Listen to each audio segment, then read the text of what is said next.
हर हर महादेव, ओम नमः शिवाय। आप सभी को प्रदोष व्रत की ढेर सारी शुभकामनाएं। आप सभी पर भगवान शिव अपनी कृपा सदैव बनाए रखें। आज की वीडियो में आप जानेंगे आषाढ़ मास के शुक्ल पक्ष में पड़ने वाले प्रदोष व्रत की तिथियों के बारे में, प्रदोष काल के शुभ समय के बारे में और पूजा विधि के बारे में।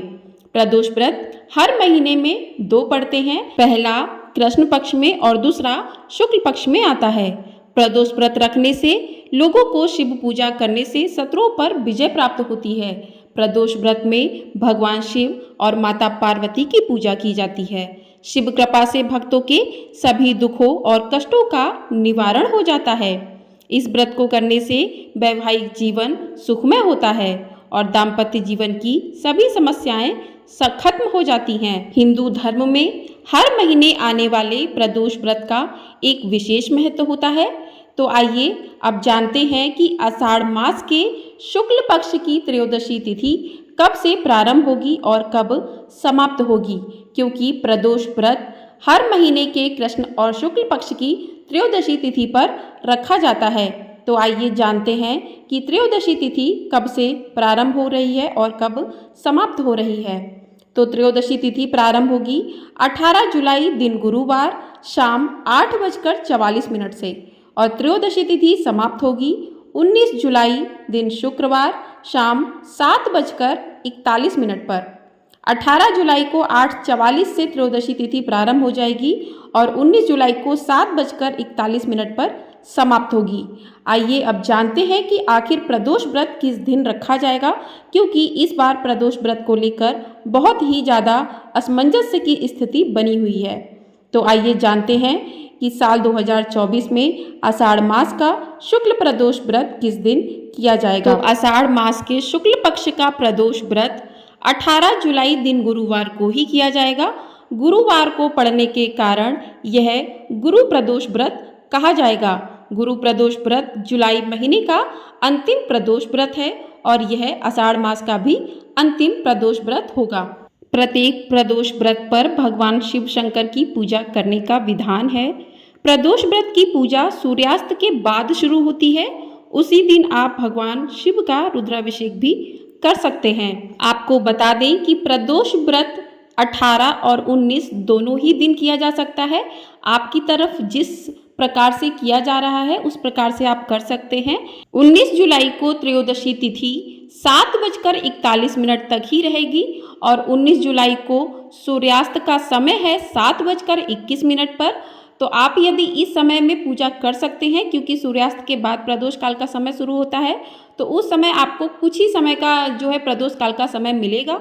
तो उस समय में यदि आप पूजा कर सकते हैं तो आप कर लीजिए, वरना आप 18 तारीख दिन गुरुवार को ही प्रदोष का व्रत कीजिए, क्योंकि प्रदोष व्रत में प्रदोष काल का विशेष महत्व होता है। आपको पूजा प्रदोष काल में ही करनी चाहिए और प्रदोष काल का समय जो है 18 तारीख को आपको मिल रहा है अच्छे से। 19 तारीख को सिर्फ 10 मिनट का समय आपको मिलेगा, क्योंकि सूर्यास्त 7:21 पर होगा और त्रयोदशी तिथि 7:41 पर समाप्त हो जाएगी। तो यदि आप 19 तारीख को पूजा करना चाहते हैं तो इस समय में आप थोड़ा पहले स्नान आदि करके अपना पूजा स्टार्ट कर दें और उसके बाद आप 7:41 तक जो है पूजा अपनी समाप्त कर लें, क्योंकि उसके बाद त्रयोदशी तिथि जो है समाप्त हो जाएगी। और प्रदोष की व्रत की पूजा त्रयोदशी तिथि में ही करना चाहिए। वैसे हमारे सनातन धर्म में हर व्रत उदया तिथि के साथ शुरू होता है, लेकिन प्रदोष व्रत जिस समय में आपको प्रदोष काल का शुभ समय प्राप्त होगा उसी दिन प्रदोष का व्रत किया जाता है। आइए अब जान लेते हैं कि 18 तारीख को प्रदोष काल का शुभ समय क्या रहेगा, जिस समय में आपको भगवान शिव की पूजा करनी है, भगवान शिव का रुद्राभिषेक करना है। तो प्रदोष काल का शुभ समय रहेगा 18 जुलाई दिन गुरुवार को शाम 8:44 से लेकर 9:23 तक। तो इसी समय में आप जो है भगवान शिव की पूजा आराधना कर सकते हैं, उनका रुद्राभिषेक कर सकते हैं।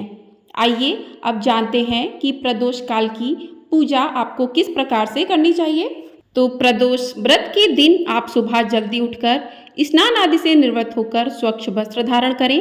उसके बाद मंदिर की साफ सफाई करें, दीपक जलाएं और आप भगवान शिव का ध्यान करते हुए व्रत का संकल्प लें कि आपने प्रदोष का व्रत किया है। हे शिव शंभु, मेरा व्रत पूर्ण करने में मेरी मदद करें। तो इस प्रकार से आप जो है व्रत का संकल्प लें। सभी देवी देवताओं की विधिवत पूजा जिस प्रकार से आप करते हैं उसी प्रकार से आप करें। संकल्प लेते समय हाथ में थोड़े से अक्षत लें, फूल लें और थोड़ा सा जल लें। इस प्रकार से व्रत का संकल्प करें और आप जो दिन की पूजा होती है वो आप जिस प्रकार से प्रतिदिन की पूजा करते हैं उसी प्रकार से आप पूजा कर लें। शिव का ध्यान करें। उसके बाद शाम के समय प्रदोष काल के शुभ समय में भगवान शिव की विधिवत पूजा अर्चना करें। आप एक चौकी पर लाल या पीला रंग का वस्त्र बिछाएं। उस पर भगवान शिव के पूरे परिवार की प्रतिमा, फोटो, मूर्ति जो भी आपके पास है उससे स्थापित करें। उसके बाद भगवान शिव की अगर आपके पास शिवलिंग है या फिर आपके पास पीतल की कोई मूर्ति है तो आप अच्छे से अभिषेक कर सकते हैं। अभिषेक में दूध, दही, घी, शक्कर, शहद इत्यादि मिलाकर भगवान शिव का अभिषेक करें। विधिवत उनकी पूजा अर्चना करें। भगवान शिव को जनेऊ अर्पित करें, चंदन का तिलक अर्पित करें, माँ पार्वती को चुनरी अर्पित करें, सुहाग की सामग्री अर्पित करें। भगवान शिव को प्रिय भोग उनका अर्पित करें। भांग, धतूरा, बेल आदि अर्पित करें। बेलपत्र भगवान को चढ़ाएं, रुद्राभिषेक करें और पूरी श्रद्धा भाव से भगवान की पूजा करें। घी का दीपक जलाएं। उसके बाद आप ओम नमः शिवाय मंत्र का जाप भी कर सकते हैं। जाप आप अपने अनुसार कर सकते हैं 11, 21, 108 बार। उसके बाद आप प्रदोष व्रत की कथा भी अवश्य सुने। तो गुरुवार को प्रदोष व्रत पड़ रहा है तो गुरु प्रदोष व्रत की कथा को सुने। भगवान शिव चालीसा का पाठ करें। तो इस प्रकार से आप भगवान की पूजा अर्चना करें। उसके बाद भगवान शिव शंभू की आरती करें। आरती के बाद भगवान से क्षमा याचना करें कि पूजा में यदि आपसे कोई गलती हो गई है तो उसके लिए हे शिव शंभू मुझे क्षमा कीजिए। आपको हमारे चैनल पर गुरु प्रदोष व्रत की कथा भी सुनने को अवश्य मिलेगी। तो चैनल को आपने यदि सब्सक्राइब नहीं किया है तो सब्सक्राइब अवश्य कर लें और कथा को जरूर सुने। धार्मिक मान्यताओं के अनुसार भगवान शिव की उपासना करने से व्यक्ति को आरोग्यता, गुण, ऐश्वर्य, धन, समृद्धि इत्यादि का आशीर्वाद भी प्राप्त होता है। साथ ही भगवान शिव उपासना करने से कुंडली में उत्पन्न हो रही कई प्रकार के ग्रह दोष भी दूर हो जाते हैं और जीवन में सुख समृद्धि आती है। इसके साथ ही प्रदोष व्रत के दिन दान पुण्य करने से भी विशेष लाभ प्राप्त होता है और व्यक्ति को अक्षय पुण्य की प्राप्ति होती है। गुरु प्रदोष व्रत रखने से लोगों को शिव पूजा करने से शत्रुओं पर विजय प्राप्त होती है। शिव कृपा से भक्तों के सभी दुखों और कष्टों का निवारण हो जाता है। इस व्रत को करने से वैवाहिक जीवन सुखमय होता है और दाम्पत्य जीवन की सभी समस्याएं समाप्त हो जाती हैं। तो इस प्रकार से आप भगवान शिव की पूजा अर्चना विधिवत रूप से करें और भगवान शिव का आशीर्वाद आप सभी के परिवारजनों पर बना रहे, क्योंकि गुरु प्रदोष रखने और प्रदोष काल में शिव परिवार की पूजा करने से सुख सौभाग्य में वृद्धि होती है और भगवान शिव के साथ ही भगवान विष्णु का आशीर्वाद भी प्राप्त होता है। तो इस प्रकार से आप सभी पर भगवान शिव अपनी कृपा सदैव बनाए रखें। आपको ये जानकारी पसंद आई हो तो वीडियो को लाइक ज़रूर कीजिएगा। आपका एक लाइक हमारे लिए बहुत अधिक महत्वपूर्ण होता है। आपके लाइक से ही हमें पता चलता है कि आप हमें सुन पा रहे हैं और वीडियो को ज़्यादा से ज़्यादा लोगों में शेयर भी कीजिए और हमारे चैनल को सब्सक्राइब ज़रूर कर दीजिएगा। आपको हमारे चैनल पर गुरु प्रदोष व्रत की कथा भी सुनने को अवश्य मिलेगी। तो चैनल को सब्सक्राइब करना बिल्कुल भी मत भूलिएगा। हर हर महादेव। ओम नमः शिवाय।